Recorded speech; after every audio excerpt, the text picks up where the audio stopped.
Où va la communauté internationale? Où va la communauté internationale? Où nous amène la communauté internationale? Où est-ce qu'elle nous amène? Où elle va? La communauté internationale serait-elle dans la dérive? Irait-elle à la dérive? Si. C'est le constat que l'on fait face à des crises mondiales croissantes.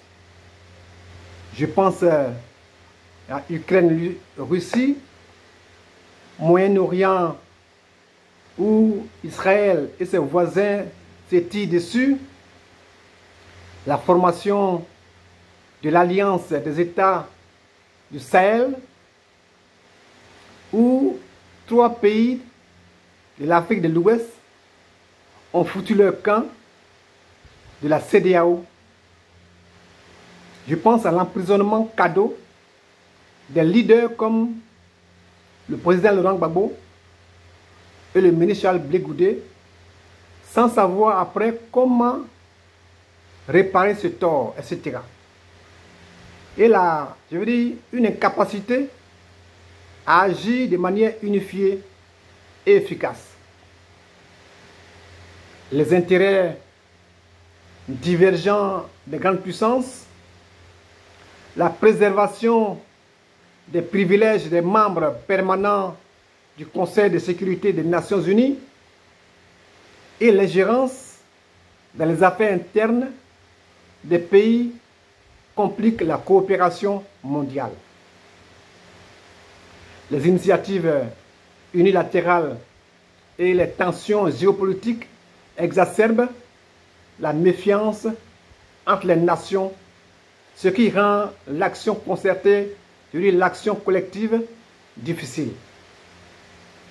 La montée des BRICS et les ambitions de nouvelles puissances illustrent un besoin urgent de réforme pour repenser la gouvernance mondiale et éviter la fragmentation accrue de la communauté internationale.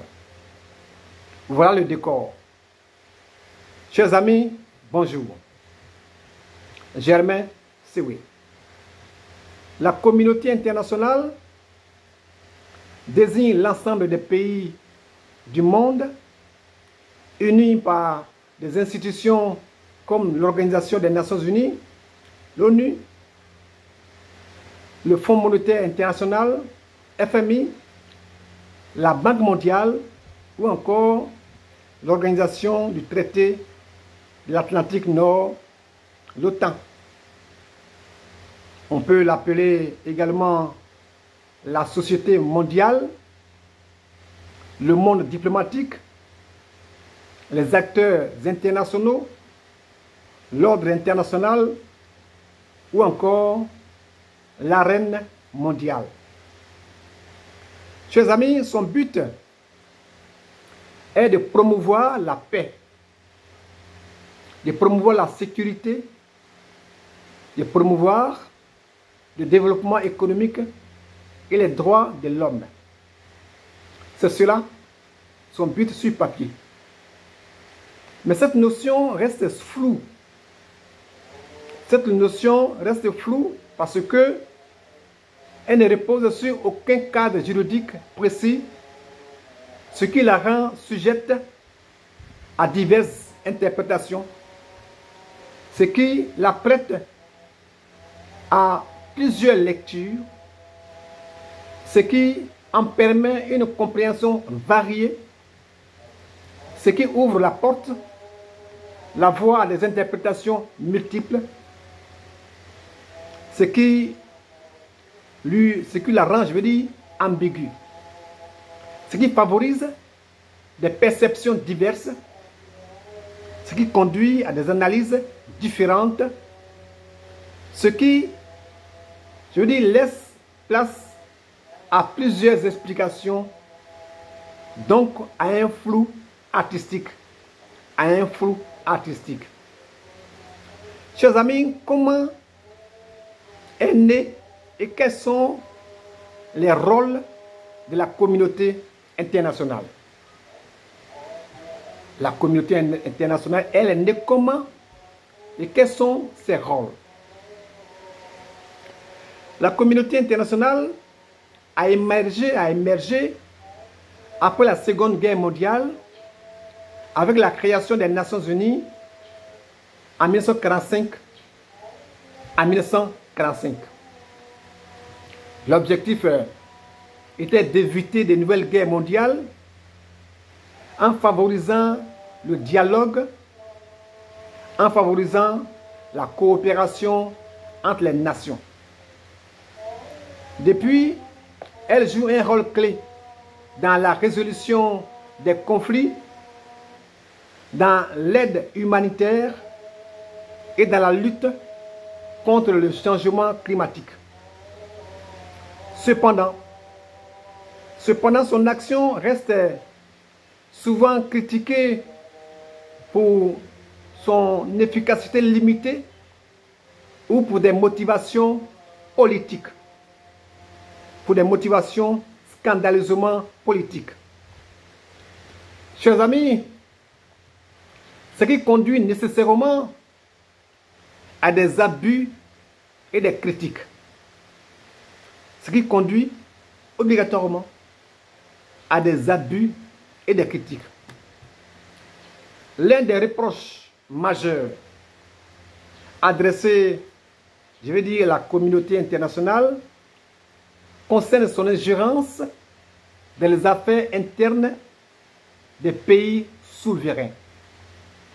Je dis bien, pour qu'on se comprenne, son intervention dans les affaires intérieures des États indépendants, son immixtion dans la gestion interne des nations souveraines, son intrusion dans les affaires nationales des pays autonomes, oui, son implication dans les questions internes des États souverains, sa mainmise sur, je veux dire, les affaires domestiques des pays indépendants, sa participation non sollicitée aux affaires internes des nations libres, son empiètement dans, je veux dire, sur la souveraineté des nations, des États. On a vu ici en Côte d'Ivoire, en 2010, le président français a envoyé un courrier directement au président de la commission électorale indépendante, CEI, pour lui demander de proclamer les élections. Quel est ton problème? Quel est ton problème? C'est ton pays? Chers amis, par exemple également, en Libye, en 2011, l'intervention militaire sous l'égide de l'OTAN a déstabilisé la région, ce qui a entraîné une crise migratoire et un vide sécuritaire. De plus, l'emprisonnement injustifié du président Laurent Gbagbo et du ministre Charles Blé Goudé à la CPI en 2011, qui n'a rien donné après 10 années. Et enfin, les sanctions économiques imposées à certains pays comme l'Iran ou comme le Venezuela, des sanctions qui aggravent souvent la souffrance des populations locales sans véritable impact sur les dirigeants visés. Chers amis, comment s'affranchir des abus de cette société? Comment quitter cette affaire qui nous fatigue? Pour limiter les abus des acteurs internationaux, pour restreindre les excès du Conseil des Nations pour contenir les dérives du monde diplomatique, pour prévenir le débordement de cette machine. Certains experts recommandent aux pays du Sud, je vais dire aux États en voie de développement, aux États moins industrialisés appelés les régions périphériques ou encore pays de l'hémisphère sud. Pays de l'hémisphère sud. Donc, il leur recommande de renforcer leur autonomie économique et diplomatique, de consolider leur indépendance économique et diplomatique, leur capacité d'autodétermination économique et leur influence diplomatique, de stimuler, chers amis, leur liberté, de développer leur résilience économique et leur statut diplomatique. Chers amis, les blocs régionaux, tels que l'Union africaine, pourraient jouer un rôle important dans la résolution des crises locales. L'Afrique doit, je veux dire ainsi, développer des solutions adaptées à ces réalités au lieu de dépendre des directives venues de l'extérieur.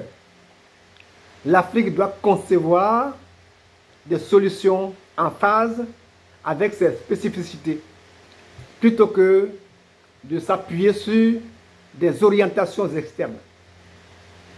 Chers amis, nous devons élaborer des réponses conformes à nos propres réalités au lieu de nous soumettre aux injonctions venues de l'étranger. Mais comment l'Union africaine peut-elle s'inscrire dans une telle dynamique si elle-même, l'Union africaine, est subventionnée, est biberonnée par l'Union européenne? Comment? Difficile équation, chers amis. Difficile équation. Nous voici donc face aux limites et aux faiblesses de la communauté internationale. Nous voici face aux limites et aux faiblesses de la communauté internationale. Chers amis, malgré donc ces ambitions, la communauté internationale est souvent paralysée par les intérêts divergents de ses membres, fréquemment bloqués par les conflits d'intérêts, notamment entre les grandes puissances. Le droit de veto des membres permanents du Conseil de sécurité des Nations Unies, je veux dire les États-Unis, la Chine, la Russie, la France et le Royaume-Uni. Alors, ce droit-là illustre cette impasse-là. Ce mécanisme empêche souvent toute action concertée face à des crises humanitaires urgentes. Chers amis, c'est pourquoi, je crois, les BRICS apportent un nouveau souffle sur la scène internationale. C'est pourquoi les BRICS apportent un nouveau souffle sur la scène internationale. Les BRICS, c'est-à-dire l'association Brésil, la Russie, de l'Inde, la Chine, l'Afrique du Sud, représentent un défi croissant à l'hégémonie de la communauté internationale traditionnelle, à la suprématie dont les acteurs traditionnels de cette communauté, de cette société. Ces nations émergentes, conscientes des limites des institutions dominées par l'Occident, aspirent à remodeler l'ordre mondial. Leur montée en puissance reflète une volonté de promouvoir, si vous voulez, une diplomatie multinationale plus équilibré et de jouer un rôle actif dans les décisions internationales.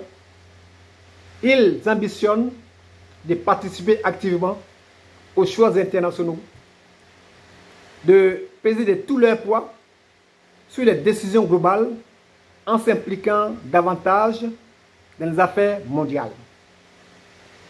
Par leurs initiatives économiques et diplomatiques, les BRICS s'affirment comme des acteurs clés porteurs d'une vision alternative du développement global. Chers amis, nous voulons dire que le Conseil de l'ONU doit adapter les vétos à l'évolution du monde. Le Conseil de sécurité de l'ONU doit adapter les vétos à l'évolution du monde. Le monde de 2024 n'est pas le monde de 1945. Alors, pour refléter les évolutions du monde depuis 1945, la répartition des vétos du Conseil, je veux dire au sein du Conseil de sécurité des Nations Unies, doit être réformée. Oui, les vétos doivent être réformés.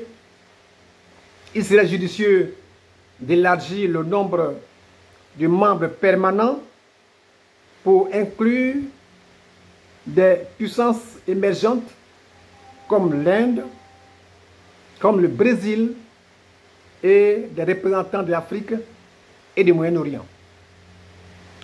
Chers amis, de plus, si l'on limite l'usage du veto en cas de crise humanitaire grave ou en cas de violation massive des droits humains, cela garantirait, je crois, une action plus rapide et plus efficace. Nous sommes également persuadés qu'une approche plus inclusive et démocratique peut renforcer la légitimité du Conseil de sécurité et son rôle dans la résolution des défis mondiaux actuels. Chers amis, nous pouvons dire en conclusion que la communauté internationale, bien que incontournable dans les relations globales, est affaiblie par ses contradictions internes, par les abus liés à l'ingérence et à l'influence disproportionnée des grandes puissances. Les BRICS, en tant qu'acteurs émergents, offrent une alternative prometteuse pour rééquilibrer les apports, pour rééquilibrer les rapports de forces mondiaux et promouvoir une coopération mondiale plus inclusive. Cependant, pour être véritablement efficace, la communauté internationale doit se réformer et mieux refléter la diversité des intérêts et des voix, y compris au sein du Conseil de sécurité de l'ONU, avec une répartition plus équitable des vétos et une inclusion des puissances émergentes. Seule une coopération équitable et une autonomie renforcée des nations permettront de bâtir un ordre mondial plus juste et plus adapté aux défis contemporains. J'aimerais vous en parler.